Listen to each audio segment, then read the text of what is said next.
Good afternoon to you all, my dear students. Once again I welcome you all of you in my physics class.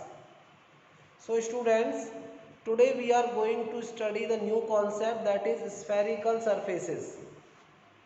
So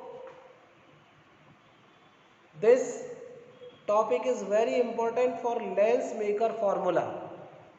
Whenever we are understanding the concept of spherical surfaces, then only we are able to derive an expression for lens maker formula, which is very important for your board exam.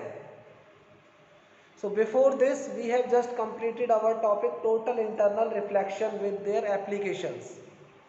So what are spherical surfaces? Before that, we have already studied about the spherical mirrors. Okay, so whenever the word spherical is coming, this means only that it takes the surface of any sphere. It takes the surface of any sphere. Suppose I take one surface here. Suppose this is the surface. This is the surface. So this is convex surface. अगर हम यहाँ से देखें, this is convex. So spherical surfaces में क्या अंतर होता है? देयर इज वन साइड, अगर हम यहाँ माने this is rarer and in another side this is denser. So यहाँ पूरा जो ये पार्ट है, this is suppose denser part. This is denser part. Suppose this is glass here. So glass is completely denser as compared to rarer. Okay, air. This is suppose air here. So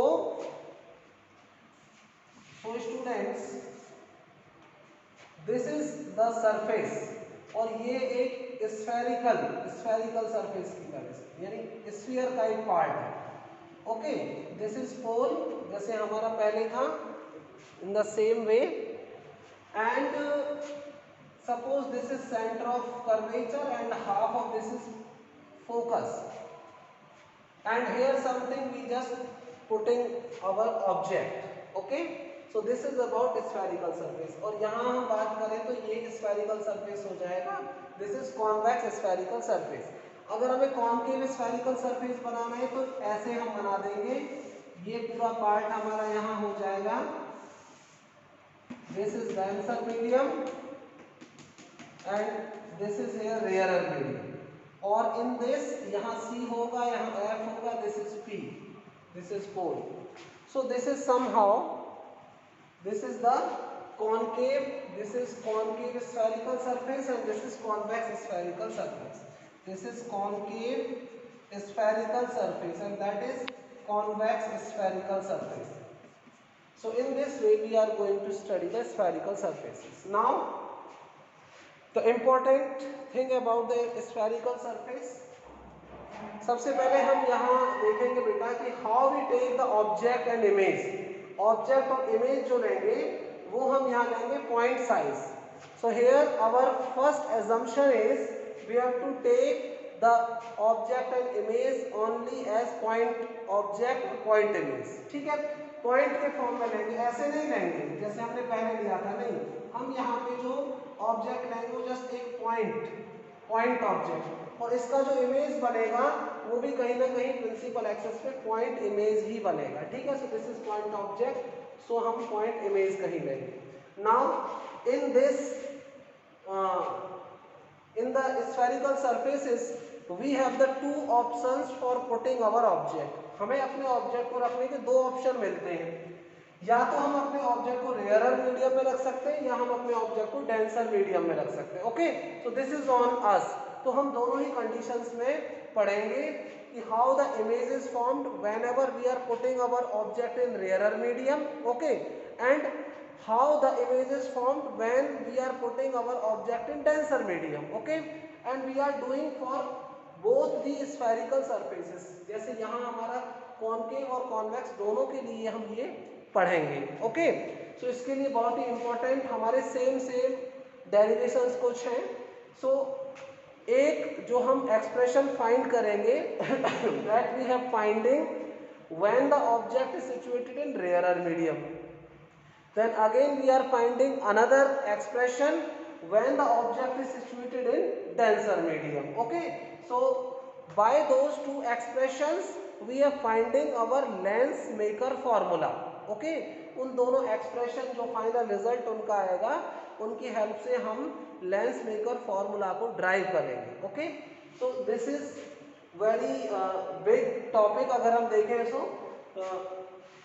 spherical surfaces. अब हम बात करते हैं assumptions की। एक तो हमने assumption देख लिया, object and image are of point size. दूसरा एजम्पशन, और whatever be the angle formed between incident ray and principal axis, reflected ray and principal axis, normal and principal axis should be very small। वो angles क्या होंगे, बहुत ही छोटे होंगे। ठीक है, सो एजम्पशंस हम लिखेंगे और फिर उसके साथ ही हम रे डायग्राम की हेल्प से यहाँ एक इमेज भी फॉर्म करेंगे। ओके, सो दिस इज, थोड़ी जो लाइन है उनको थोड़ा डार्क कर दीजिए अच्छे से। This is convex spherical surface. Suppose you have to find the image when the object is situated in rarer medium। Okay, so first जो आपकी कंडीशन है वो आपकी यहाँ ये है कि you have to refraction at convex spherical surface, refraction at convex spherical surface,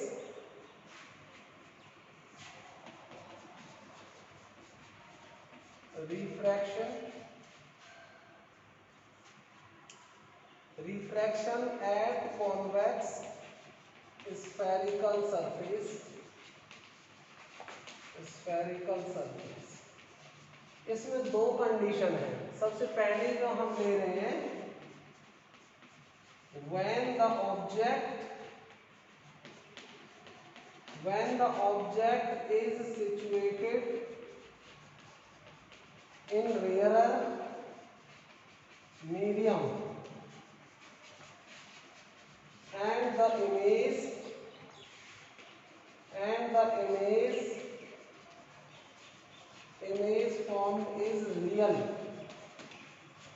image formed is real, this is the first thing that we have to do here। Okay students, सबसे पहले तो हमें refraction at the convex spherical surface, convex spherical surface पे refraction करना है। फिर इसमें जो आपका फर्स्ट पॉइंट है, when the object is situated in rare medium and the image formed is real.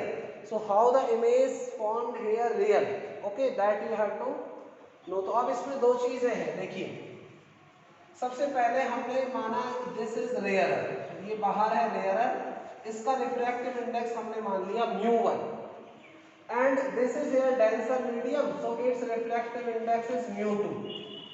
Okay, so rarer का रिफ्रैक्टिव इंडेक्स μ1 है, डेंसर का रिफ्रैक्टिव इंडेक्स μ2 है। Now second thing, when the object is situated in rarer medium, so object हमने यहाँ रख लिया and the image formed is real. अगर image real बनेगा तो इससे जो रे निकलेगा वो रियली प्रिंसिपल एक्सिस से मीट होगा। अब how the image is formed here, image is always formed with the help of two or more than two rays. Okay, और the meeting of two or more than two rays at any point. अब suppose मान के चलिए कि एक रे तो हमारी यहां से ऐसे निकल गई, this is the object, point size object, and the ray is moving like this. ये आपकी फर्स्ट रे। ओके, और जो इस रे ने जो एंगल बनाया है alpha, that is alpha, this is first ray and this is second रे। दूसरी रे यहाँ से सीधे गई, सीधे ऐसे जा रही, तो ये तो बिल्कुल सीधे ही जाएगी, ये तो सीधे जाएगी ऐसे। This this is our second ray, sorry this is our second ray and this is our first ray, ठीक है।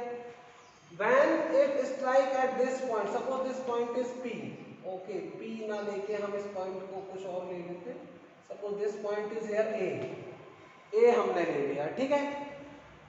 Now at this point we have to make normal हम बनाएंगे किससे बेटा, normal we have to crossing one ray through center of curvature, center of curvature से एक रे को क्रॉस करवाएंगे, that is normal है। So this is normal बना दिया। So the angle between normal and incident ray is I, angle between normal and incident ray is I, and the angle between principal axis and normal is gamma, this is gamma, angle between incident ray and principal axis is alpha, okay।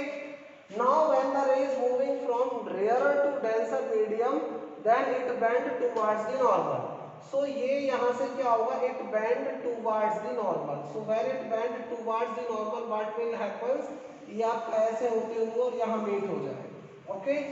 और ये आपका यहाँ से principal axis आगे move हो ही रहा है, okay.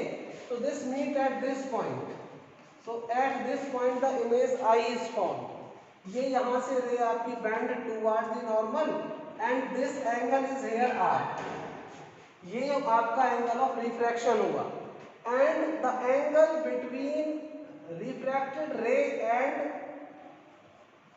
Principal axis, that angle is here beta, that angle is here beta, this is beta, this is gamma and this is alpha, this is angle I and this is angle R, okay students।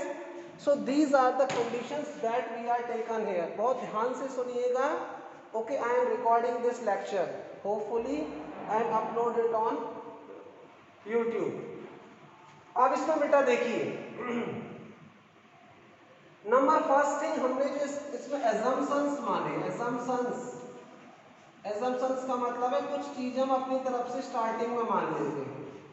Number first thing, image O and I are point size, O and I are point size, and the second is angle alpha, beta and gamma are very small। Second जो assumption है alpha, beta and gamma are very small, ये कैसे बेटा, ये बहुत ही small है। और जब ये स्मॉल वाली कंडीशन हम लेते हैं तो हम ये बात ध्यान रखते हैं साइन आई को नियर अबाउट आई लिख सकते हैं और टेन आई को भी नियर अबाउट इक्वल टू आई लिख सकते हैं, और साइन आर को नियर अबाउट आर लिख सकते हैं और टेन आर को भी नियर अबाउट आर लिख सकते हैं। So this is our assumptions, and these assumptions we have to take in each and every case, either the case is of convex spherical surface or the concave spherical surface, the case is either of the object situated in rarer medium or either the case when the object is situated in denser medium, okay। so there are so many cases here, so this is the assumption and this is for all। इसी के साथ ही हम इसका एक sign convention और बताते हैं। Sign convention is same as that we have studied for mirror and lenses, 10th class में जो पढ़ा है the same. Each and every measurement should be taken from pole only, this is the first point। the measurement taken in the direction of incident ray should be taken as positive, incident ray की direction में जो भी हम measurement लेंगे all should be taken as positive, and the direction taken in the opposite direction of incident ray should be taken as negative, okay।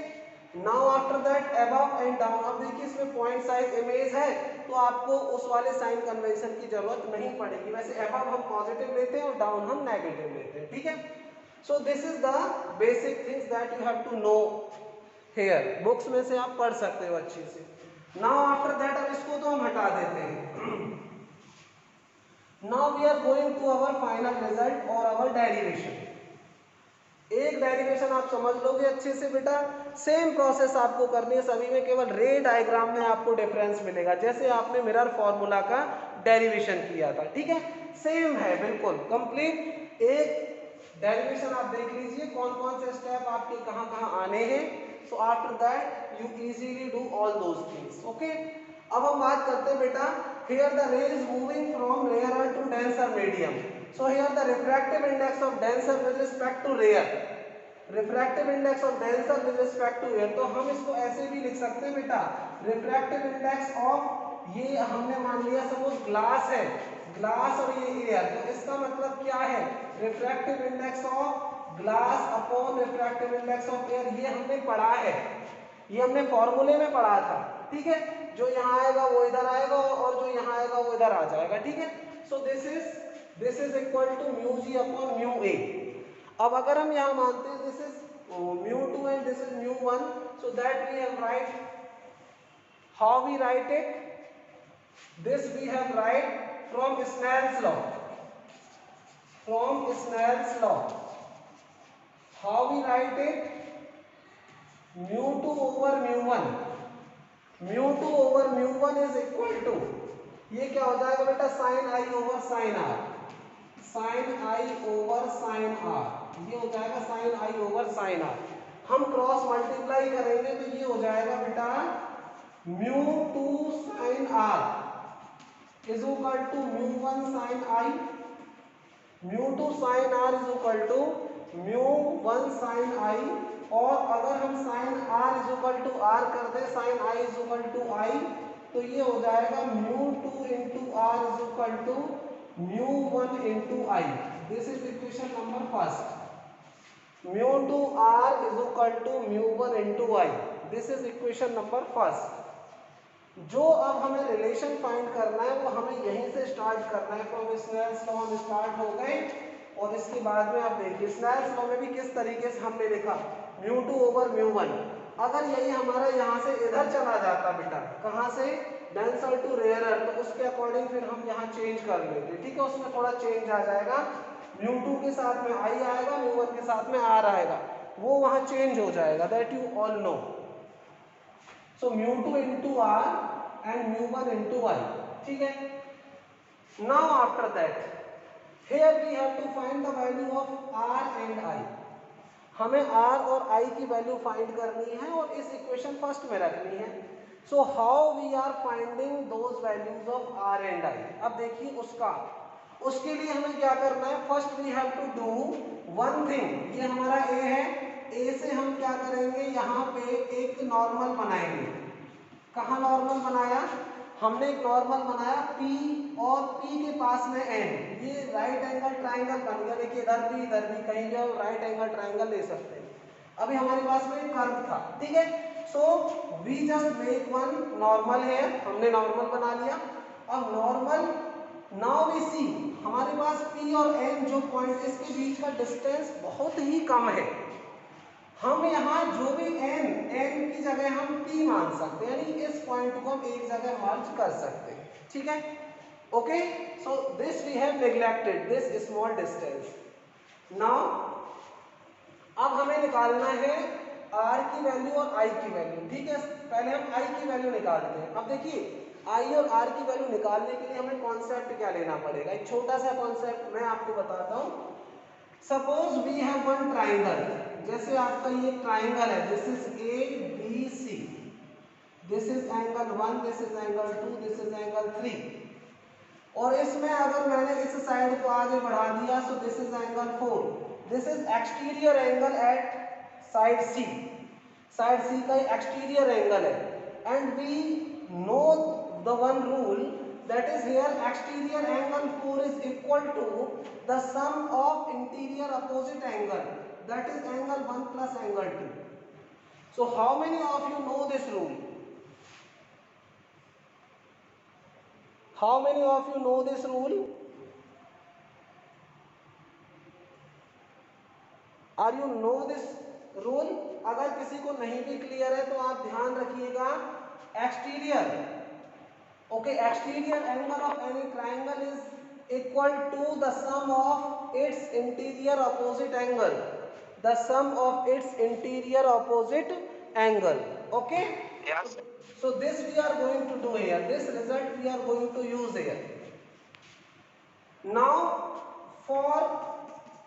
For triangle, अब किसके लिए हम यूज कर रहे हैं, ओ A C, for triangle O A C, O A C, O A सी में देखिए बेटा, this is angle I and alpha and gamma, I is exterior angle and alpha and gamma are their interior angle.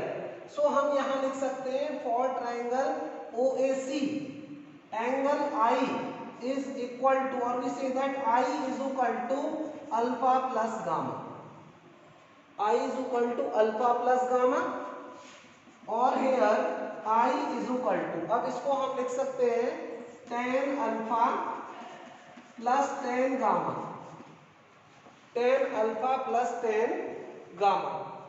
Okay, बस directly जैसे हम sign के साथ में इसको हम यहाँ पे देखिए I है, दोनों साइड में tan लगाएंगे तो यहाँ तो I मान लिया, और ये हमने tan अल्फा और tan गामा, टेन और साइन वाली बात। अब देखिए टेन अल्फा और टेन गामा, अल्फा अगर हम यहाँ से टेन अल्फा की वैल्यू निकालें from this triangle, so that is A N upon O N, A N upon O N है, लेकिन पी और एन को हमने एक ही पॉइंट माना है, तो ये हो जाएगा A N upon O P. So I is equal to A N upon O P plus ten gamma हो जाएगा A N upon P C, an upon pc. This is the value of I we are getting from here. This is equation number first. Okay, this is equation number second we are getting. Now students, after that ये हम लिखेंगे from triangle. Now again from triangle, अब हम कौन सा triangle लेंगे, from triangle ACI, from triangle ACI.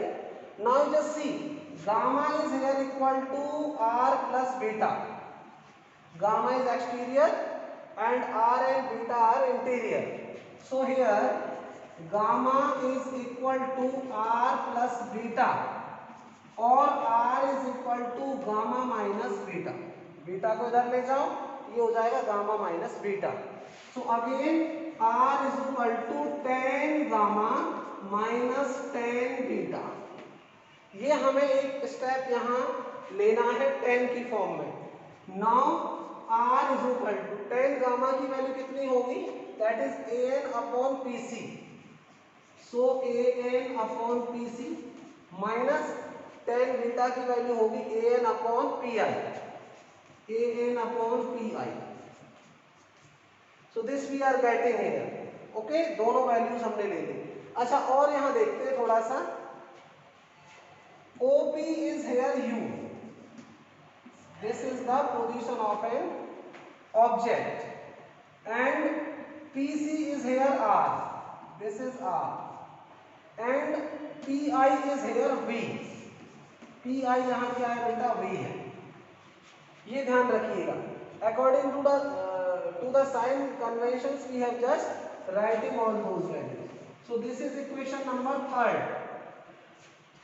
Now on putting the values of I and R in equation first, ठीक है।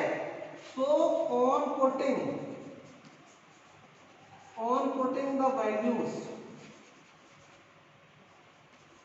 values of I and R in equation first, अगर हम equation first में रखेंगे तो देखिए फर्स्ट इक्वेशन ये है, ये फर्स्ट इक्वेशन है। अब इस फर्स्ट इक्वेशन को देखिए, फर्स्ट इक्वेशन में अब हमें ये सब रखना है। So how we put, you just put μ2 into R। R की वैल्यू कैसे रखोगे, R की वैल्यू रख दो an अपॉन पी सी। अच्छा, इसमें से एक काम करते हैं बेटा, an को हम कॉमन ले लेते हैं। ओके, सो μ2 इंटू an, उसके बाद हम रखते हैं 1 upon P C, 1 upon P C minus 1 upon P I, 1 upon P C plus 1 upon P I, that is equal to, इसी के नीचे लिख ले रहे हैं, दैट इज इक्वल टू, या फिर वहां तक का हम यूज कर लेते हैं बोर्ड, कैमरे को बिल्कुल घुमा के रख देते हैं। दैट इज इक्वल टू, और ये हो जाएगा आपका बेटा μ1। सेम वहां भी हम क्या करते हैं, आई की वैल्यू में an ले लेते हैं कॉमन, फिर हम 1/OP plus 1/PC, 1/OP plus 1/PC, ठीक है। an से an हमने कैंसिल कर दिया, so that I got here that is μ2। देखिए μ2 को अगर हम मल्टीप्लाई करेंगे तो μ2 का इसके साथ ही मल्टीप्लाई इसके साथ, तो PC जो हमारा होगा that is equal to R। So μ2 upon R minus μ2 upon PI is V, that is V is equal to μ1 को भी हम मल्टीप्लाई कर लेंगे, μ1 अपॉन OP है बेटा U, OP है हमारा U, लेकिन U की वैल्यू हम नेगेटिव में लेंगे तो हो जाएगा माइनस U, तो हमने यहाँ नेगेटिव ले लिया, या यही ले लो माइनस में, माइनस U प्लस ये हो जाएगा हमारा μ1 अपॉन PC है हमारा R, ये हो गया। अब यहां से हम वैल्यूज देखेंगे, R की वैल्यूज एक साथ ले लेते हैं और बाकी इनकी एक साथ, ठीक है। तो अब हम यहाँ देखेंगे R को अगर हम उधर लेके जाए या उसको हम इधर लेके आए तो ये हो रहा है बेटा μ2 माइनस μ1 अपॉन R। देखिए पॉजिटिव है, नेगेटिव में लेके जाएंगे तो, और इज इक्वल टू, ये देखिए ऑलरेडी नेगेटिव है, इसको हम इधर लेके जाएंगे तो ये हो जाएगा μ2 upon V minus μ1 upon U, μ2 upon V minus μ1 upon U, ठीक है। तो एक तो बेटा ये रिजल्ट आ गया, दिस इज द रिजल्ट। अब और भी हम यहाँ रिजल्ट अपने निकाल के रखेंगे, दिस इज द रिजल्ट। एक तो ये वाला रिजल्ट हम यूज करेंगे। Now after that which result we are going to use, अब यहां से ऊपर का हटा देते हैं, ये हटा देते हैं, इसका पूरा यूज हम कर चुके हैं। Now students μ2 minus μ1 upon R, यहाँ μ2 upon V minus μ1 upon R, ठीक है। इसको हम ऐसे भी लिख सकते हैं 1 upon R here μ2 minus μ1 is equal to here μ2 upon V minus μ1 upon U, ठीक है। जस्ट हमने क्या कर लिया, R को एक साइड कर लिया, ठीक है। अच्छा अब एक और यहाँ पे हम एक रिजल्ट और फाइंड करते हैं बेटा।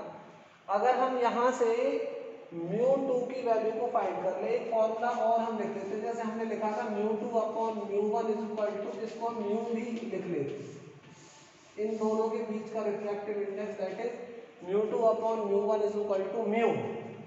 सो सम ऑफ द बुक्स में अगर हम यहाँ से μ2 को कॉमन ले लें, सो μ2 अपॉन R हो जाएगा, that is μ2 upon,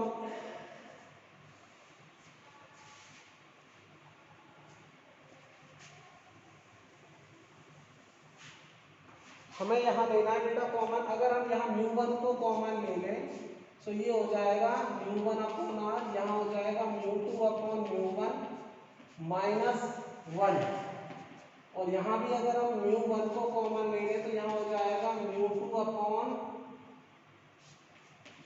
μ1 into V, और माइनस ये हो जाएगा 1 अपॉन, यहाँ हो जाएगा 1 अपॉन U, μ1 से μ1 कैंसिल हो जाएगा, ये हो जाएगा बेटा μ minus 1 upon R is equal to, और यहाँ हो जाएगा बेटा mu upon V minus 1 upon U, okay. यहाँ हो जाएगा mu upon V minus 1 upon U। तो ये भी एक रिजल्ट है आपका, ये बहुत ही कम जगह वैसे यूज करने को मिलेगा। सो इनिशियली फिर एक बार फटाफट हमारे पास में ऑब्जेक्ट रखा हुआ है कहाँ पे, रेयरर में, और इमेज उसका बना है डेंसर में, ठीक है। So μ2 over μ1 is equal to sine I over sine R, Snell's law लिया और वहां से हमने मल्टीप्लाई करके और वैल्यू यहाँ निकालनी थी μ2 into R is equal to μ1 into I, equation number first. फिर उसके बाद में हमने ट्राइंगल ओ ए सी लिया और ट्राइंगल ओ ए सी की हेल्प से हमने angle I is equal to alpha plus gamma कर लिया, ये हमने कर लिया अल्फा प्लस गामा।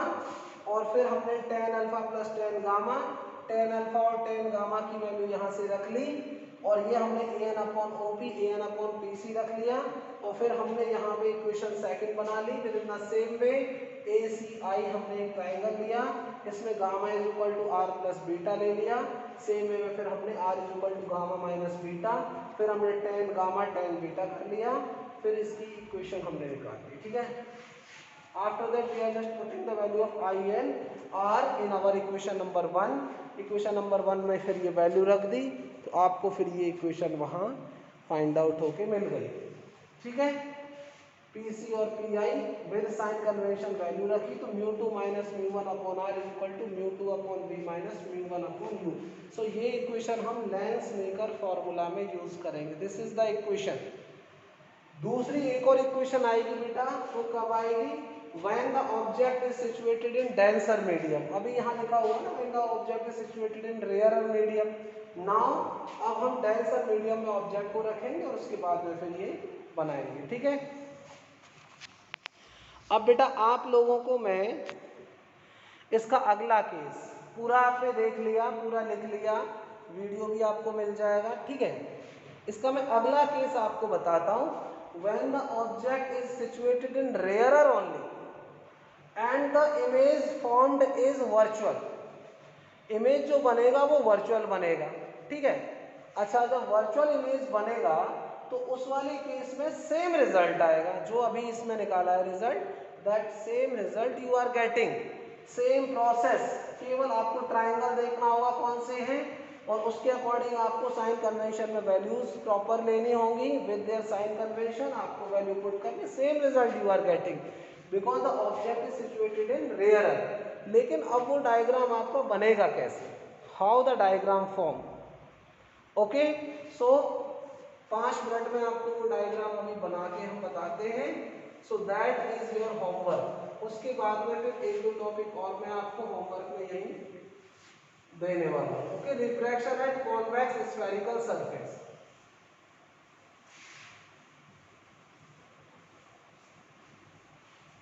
इसको फटाफट हटा के, नाउ स्टूडेंट्स अब देखिए यहां जो आपको करना है second one, when the object is situated in rarer medium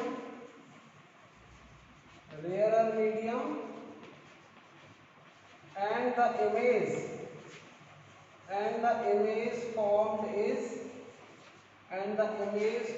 is virtual, image हमारी वर्चुअल बन जाएगी। इमेज हमारी वर्चुअल कैसे बनेगी, देखिए सेम बनाएंगे, दिस इज अवर कॉन्वेक्स, अरे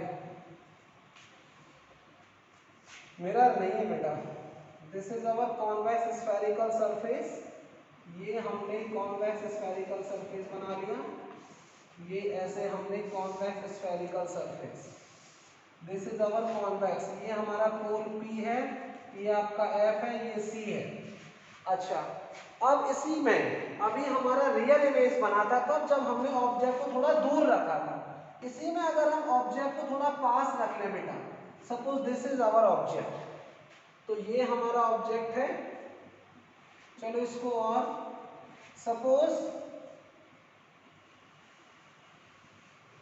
our object is situated something nearer, थोड़ा पास अगर हम रख रहे हैं, then in that case what happens, इस वाले केस में आपका क्या होगा, suppose the ray is moving, रे तो आपकी निकलेगी यहाँ से, पहली रे आपने यहाँ से निकाली ऐसे, और इसके साथ ही ये आपका हो गया